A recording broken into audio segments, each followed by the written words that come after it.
Hi there, this is Jenny Seek from Inner Voice Intuitive Tarot Guidance Counseling and Readings, and I wanted to pop in today and make a video for my channel about Pisces retrograde in Neptune. So we're experiencing this phenomena for about the next 6 months, starting right now at the end of June 28th, through December 3rd. And you've probably been noticing we're coming out of Cancer season right now. Cancer season is about a time of deep healing, reevaluating the things that have happened in our lives and finding the healing potential in whatever's happened, not qualifying it, but just or not quantifying it as a bad or a good thing, but like really going in there and feeling the energy of it and feeling the healing opportunity that it brings, even if it was a sad event in our lives or a difficult event. And we're all going through that through Cancer season. But right now, with Neptune in Pisces in retrograde, we're reformulating our relationship to our own inner world. Neptune is the deep unconscious. It is the space where all of our imagistic energies come from, and out of that come our feeling energies, right? And so if we've had any trauma, any hard experiences in our lives that have left us with wounds, which we all have if we're human, right? We're getting this wonderful 6-month time period to be able to reevaluate anything from the deep unconscious. If our dreams are riddled with anxiety or with a lot of imagery that's really, really difficult, shadow imagery, things like that, we are getting the opportunity to do that deep dive and really recreate our own inner landscape, connect with the images and the energies that really, really fueled our dreams and our visions and our hopes and our goals. And with Taurus in Mars, we're being asked to stick with something that feels unknown, right? But Mars is where all our energy comes from. And in Taurus, it's slowly building up something new through perseverance, through just really, really allowing ourselves to be in the place of the unknown and keep working step by step toward these goals. So I'm sure you guys are feeling this on a deep level, and you're starting to realize, wow, like some of this stuff that happened in the face of Trump and COVID and all this imagery that really, really activated our shadow, right? This place of what is the outcome of this? This doesn't feel positive. We're getting to reevaluate it. We're getting to reclaim it on our own terms. All of us, imaginally, in this space of the deep unconscious. So I'm sure that you're feeling that reworking energy. And I'm going to do a reading today about what that looks like for all of us. And I want to talk to you a little bit more about what it is I do. I have my master's in counseling and depth psychology, and that means I work with the imagery and the feelings that are evoked from that imagery in your life and help you to create the life that really you envision from the place of your deep unconscious, your desires, your wishes, and not from maybe the cultures so much, but from what works for you on a deep, deep level. So on this channel, that's what I'm doing. I'm very, very interested in the content that you bring, what it is you want to bring into being in your life, the ways that you envision magic. So we're all getting to reevaluate this, and I just want to offer this to the collective. So I'm going to start reading, and when I do a reading for someone, I shuffle the cards, I get my energy into them and mix them up, or get your energy into them, as the case may be. And then when they feel like they're right where they need to be, I put them in 3 piles from left to right. And then with my intuition, I just kind of suss out the pile that feels right collectively. Or for the collective, so to speak, in this case. And I'm going to say that's the middle pile. And we're going to ask this question about the deep imagination and what it looks like. Because you probably know on a deep level that when you trust your intuition, you've probably had this experience. And when you go into the place of your inspiration, you're able to create things in your life that maybe you weren't able to create if you stayed in the place of rationalization or the head, if you go into the heart, right? So, okay, so I'm going to lay this spread out here. Oh, this is lovely. Okay, guys. Oh, well, okay. All right. So there's still some deep healing work to do here. So we're going to start here. And here we have the Knight of Wands. This is the significator, the issue, you and or the situation. In this case, the situation for the collective. And we have the Knight of Wands, Leo, Sagittarius, Aries. This is your fire energy. This tells me that we have a deep capacity to reimagine our manifesting ability, because fire is all about manifesting, right? It moves fast and it builds quickly in the imaginative environment, and it's kind of a little impulsive, so it kind of goes in quicks and starts, little bit, like a little spark of fire, right? And then it kind of catches fire. If it finds more energy that is fiery, that helps it be more evocative, if it has more air, if that energy of the imagination is connected with thinking about how to change your life for the better. And that sometimes happens in this deep repository of the unconscious. So the qualities of this energy are that it is very impulsive. It's driven by desire, by delight, by inspiration. And it's going to go where the energy is most evocative, where it is most listened to and fed. The energies that are challenging with this is that it's very impulsive. So it takes time to get going, to get a slow burn, and then to start to change, to start to get hold. What it's crossed by, though, is really lovely. It's crossed by the One of Wands. And this energy is all about, let me show you here so you can see it a little bit better, is about that initial spark. So we're all doing this in our own lives. All of the things that we wanted to build and imagine and create, we're getting a spark. We're getting a place in the imagination where we can get more clarity about what all of that looks like for us. And we're getting that with this One of Wands. And we're all starting to get a little tired of this shadow energy, which is kind of being foisted upon us. And we're all wanting to spread out, spread our energies, be more creative, be more imaginative, and really start to build on what our dreams are about. Our distant past, our family of origin, our first. This is the Eight of air, the Eight of Swords, which is our thinking.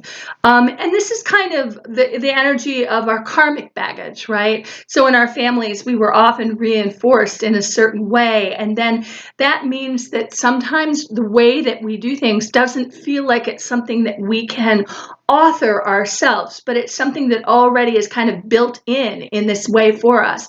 In my family was very head over heart. And so if you weren't constantly reinforcing what it was you were doing or going to do or articulating things, people didn't feel like you were really coming to the table or doing anything. I'll bet you can kind of dip into your own family story and figure out where the energy got too heavy. With the Eight of Swords, this is kind of about something. Eights are about success, but with the swords, if we're overthinking, we're not allowed to author something that is uniquely our own. We're given something that already is set up and already is determined by a family, a group, an identity. And so we're all working to kind of connect with that inner part of the self, that inner child, that golden child, if you will, that possibility that lives in the psyche.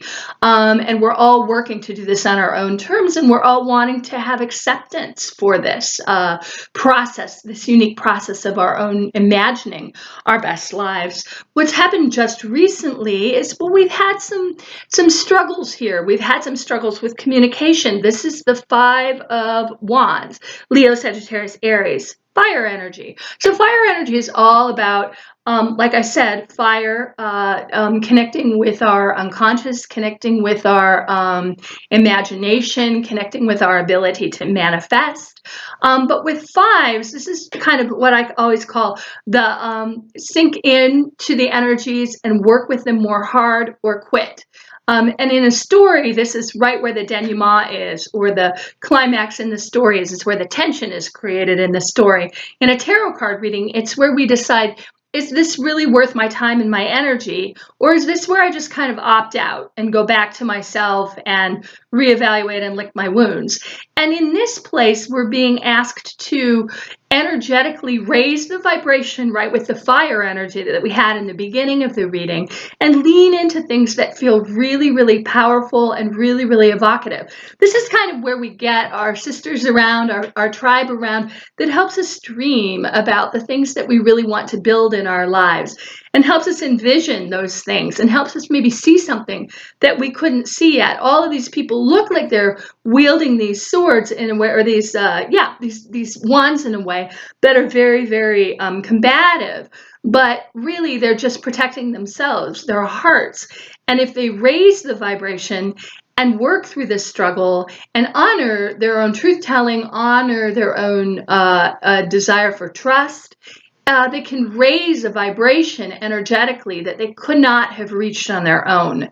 So this is a time of coalition building. This is a time of asking hard questions and leaning into the things that feel maybe scary, and it might be something where you state what your needs are and people say, well, I'm not comfortable with that. And so there may be some real tension in these discussions, but we can't go higher, go further, create more without them. So we're really being asked to trust ourselves individually and then collectively, and get over those hard places and lean into something that feels more meaningful, more compassionate, more worthwhile.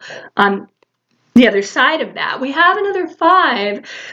I love this card. It looks very sad, right? It's the 5 of Cups, Scorpio, Cancer, Pisces, our water energy, our emotional energy. And with more 5s, this is about deep healing happening within the collective and happening within the imagination, right? Really, really needing to evaluate for ourselves what did and didn't work and come back to the table, raise our vibrations again with the energy of fire, with the wands, and go through things that might feel painful, where we might feel alone, or we might feel lost, or we might feel like we were misunderstood or even deceived with this energy of Neptune, because this is the deep unconscious. This is where, when we let someone in a deep, deep place, they can really, really hurt us because we don't have our guard up.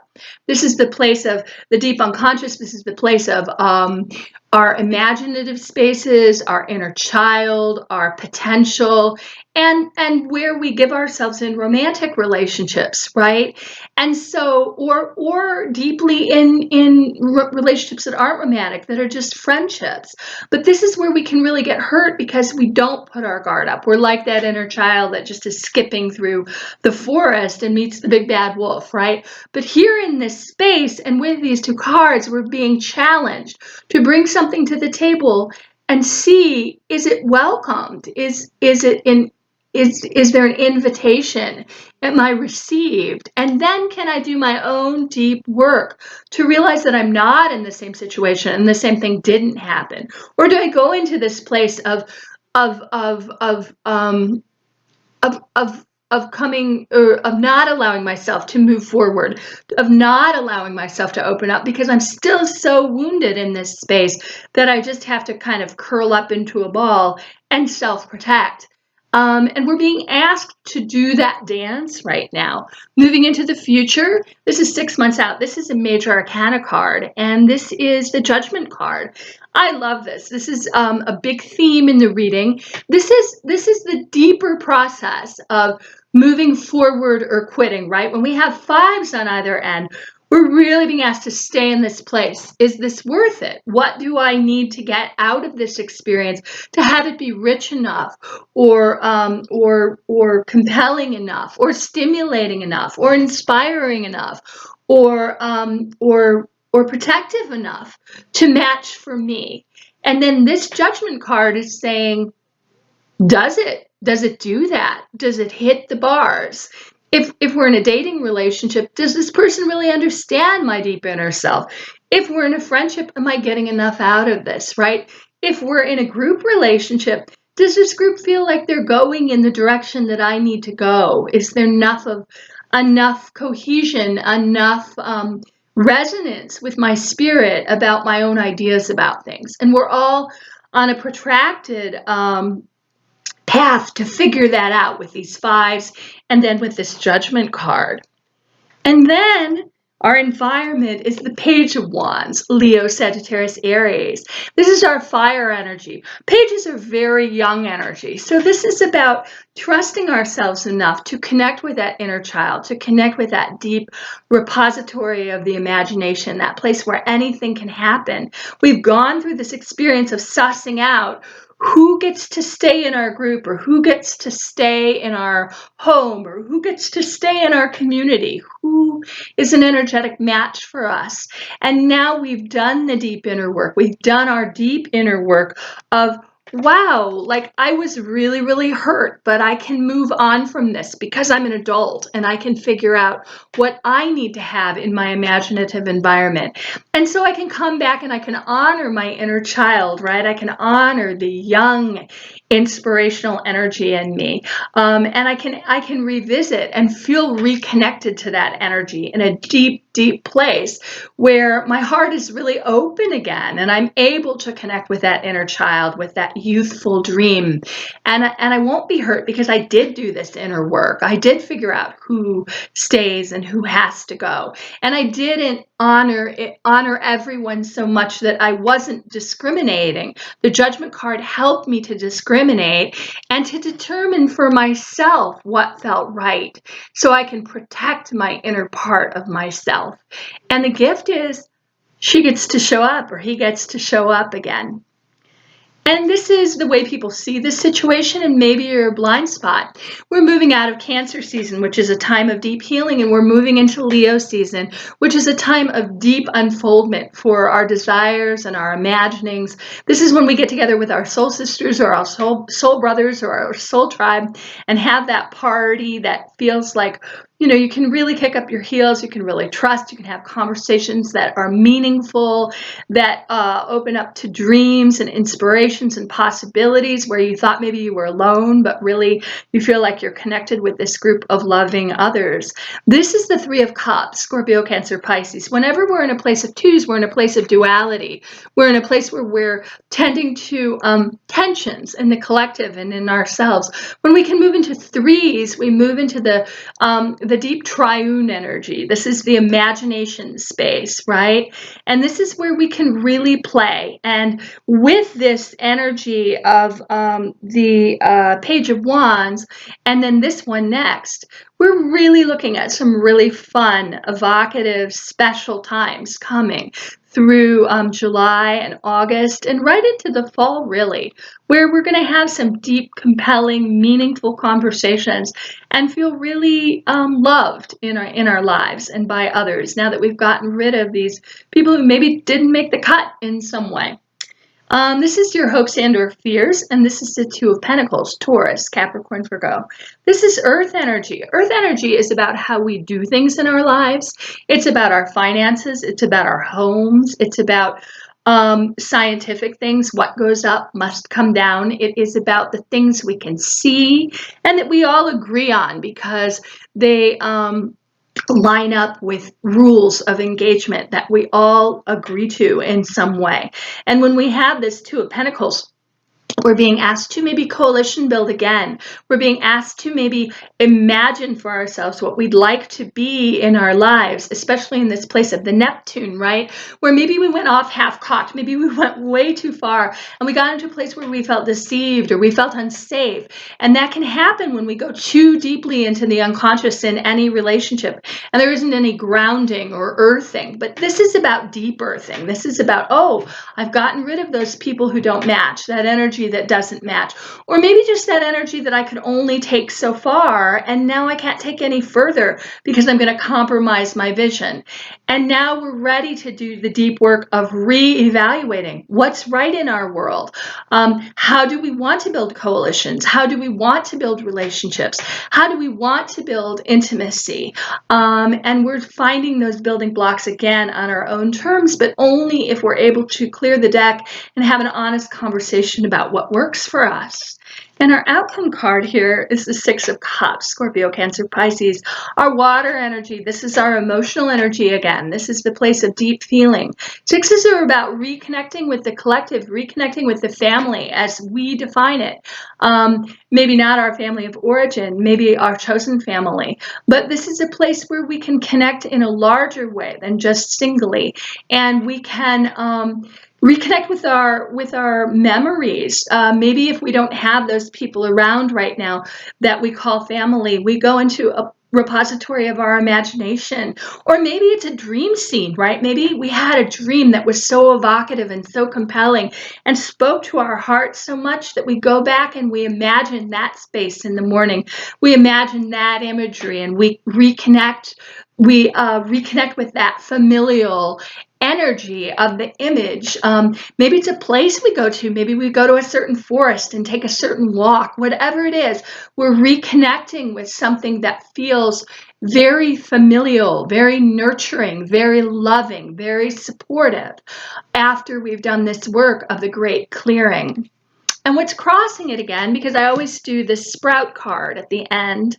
So this is, say you got a reading and you did the whole thing, and at the end of it you were like, I want to know more, I want to know more. We just tapped the surface. Well, then I lay out these two cards for you. And I start, this is the cross again. This is the Alpha Omega, the beginning and the end, the deep imagining, which never ends, right? And this card is the Nine of Pentacles, Taurus, Capricorn, Virgo, and crossed by the Six of Cups. Nines are about connecting with our community again and offering our gifts again from the place of our individuation process. Once we've done the deep healing, once we've figured out what we quit from and what we stick with, then we start to reevaluate and we build again from this place. And this Nine of Pentacles offers a deep, deep connection with our community, where we've gone from the energy of the Two of Pentacles, right? Just grappling with what these coalitions look like, what this inner life looks like. And now we go to the Nine. I can build on this. This feels right. This feels true. This feels safe. This feels instinctive. This feels delightful. This feels inspiring. This is something I can offer. Again, I can offer myself in this way. I feel safe enough to do that. I feel safe enough to offer myself in the community in this way. And when we do this, we change our lives, we change our worlds, we change our systems, we change everything. And this is the energy that we have the opportunity to move through. I encourage you to do this deep healing, this deep process of sorting for yourself. A lot of times I think in our culture, we think, oh, I sorted. This is my family. This is my friend group. This is my intimate partner. I'm done for life, right? Like, this is what sticks. And that's a karmic energy, that karmic baggage, which when it doesn't feel right for us anymore, we have to go back to the drawing board. We have to regroup and reframe what our life looks like. And we have to author a new identity and part of the self in midlife or maybe later in some place. And so this card helps us to do that. And when we can have an authentic connection with what feels right for us, that's when we can give our offerings again in a clear way that feels truthful and purposeful for us. So this is a time where we're all, like I said, reconnecting with our imagination on our own terms and kind of squeegeeing out those things that don't feel right to us, that don't feel like they can move forward. Maybe it is a part of our dreams that don't match anymore. Maybe it's something that got too dark. Maybe it's something where someone said something scary or threatening, or maybe it's a group that feels scary or threatening or just off. It's fine to throw it back, give it back. That's just fine. Just do that. And that's what we're all being asked to do in the next 6 months, is to do this evaluative process with the Judgment card. So I really encourage you to connect with these energies, to repopulate the imagery of your imagination, of your memories, to find those things that are rich and resonant to your spirit, and to allow them to feed you again, to feed your soul and your heart and your connections again, and to know that just because you picked once doesn't mean that the picking is done. You get to do it again. You get to refine that awareness for yourself. So thanks so much for letting me show up and do this reading for you. I encourage you to do the deep, rich work of repopulating your imagery, of picking the things that feel most meaningful to you and sitting with them in your inspired moments and connecting with them with the energy of your soul. If I can work with you here at Inner Voice Intuitive Tarot Guidance Counseling and Readings, it would be my honor. Bye now.